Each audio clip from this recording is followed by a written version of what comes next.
नमस्ते प्रणाम भाई लोग। हम मनीष प्रताप। भाई लोग, पवन भैया के फैन खातिर या पवन भैया खातिर आ पवन भैया के पूरा टीम खातिर एगो खुशखबरी बा। का खुशखबरी बा कि पवन भैया के जौन लाल घाघरा सॉन्ग आइल बा सारे गामा हम भोजपुरी चैनल पे, बद्रीनाथ जी के चैनल पे, वो पूरा यूट्यूब आ हर जगह, पूरा यूट्यूब के लेके हर जगह, सब जगह वो हैंग करके रख दिले बा। पता बा का है, उस सॉन्ग आवते आवते 3 घंटा में नंबर 1 ट्रेंडिंग पे गइल बा। पूरा साउथ, पूरा हॉलीवुड आ पूरा पंजाबी के जितना सॉन्ग बा आवता, सबके पीछे करते हुए उस सॉन्ग नंबर 1 ट्रेंडिंग पे 3 घंटा में नंबर 1 ट्रेंडिंग पे चल गइल बा। और एक दिन में उस सॉन्ग पे व्यू 13 मिलियन क्रॉस गइल बा, एक दिन में व्यू। अब उतने से अंदाजा लगा ली जा कि सॉन्ग कितना गर्दा बा।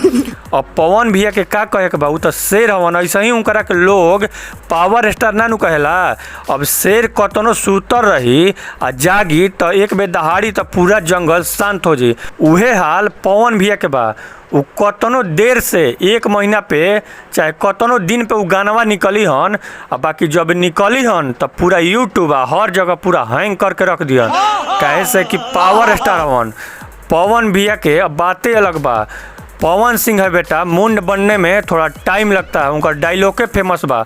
अब उतने से अंदाजा लगा ला जा, जब वो आवेलन तब पूरा यूट्यूब हैंग करके रख देवेलन। भाई लोग, अब पवन भैया के का कहे बा, पवन भैया तब पावर स्टार हवन, सुपर स्टार हवन। भाई लोग, उस सॉन्ग के रउआ लोग के खासियत बताओ तनी कि उस सॉन्ग के वीडियो क्वालिटी इतना गादा बा कि देखला के बाद लागता कि कोनो बॉलीवुड के सॉन्ग होखे, कोनो साउथ के सॉन्ग होखे।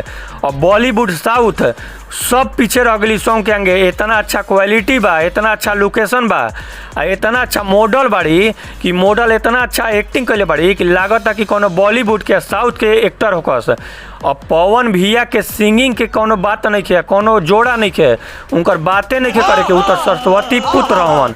उ कोनो गाना गई हन तो उ गानावा अमर हो जाला, उ गानावा गर्दा सुपर हिट होला। और पवन सिंह के कोनो जोड़ा नहीं है, बुझा गइल।